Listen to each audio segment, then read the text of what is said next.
There's a specific kind of grief that comes with a phantom limb.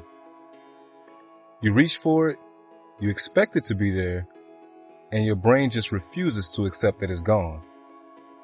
For Seattle, that limb was the SuperSonics.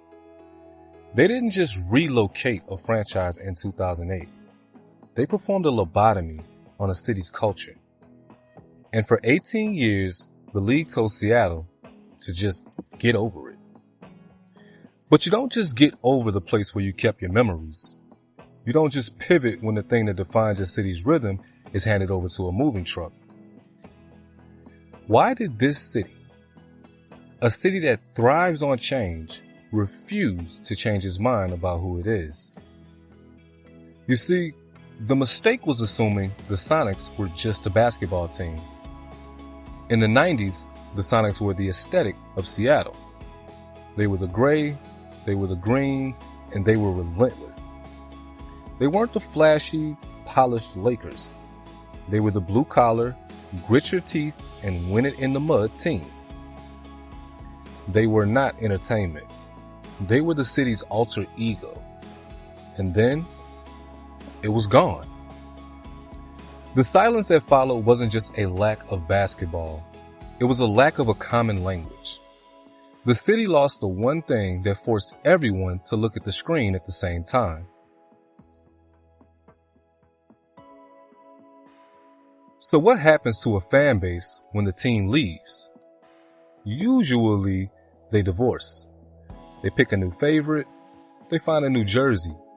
But Seattle didn't. They just stayed loyal to a ghost.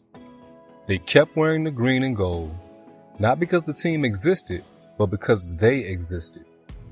And every time they put on that jersey, they were making a statement. We are still here, and you were wrong to leave. It became a fixation.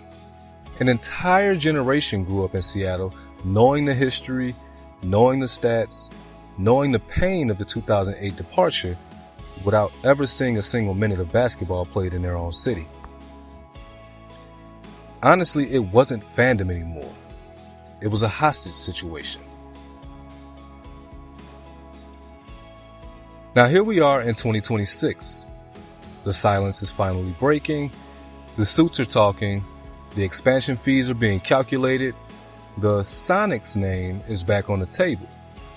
And there is a temptation to call this a happy ending. To frame it as the prodigal son's return.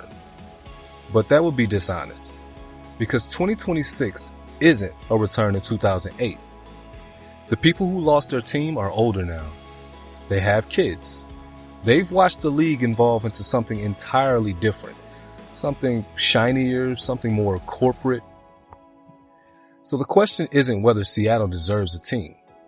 It's whether the thing that's coming back can actually fill the hole left by the thing that was stolen.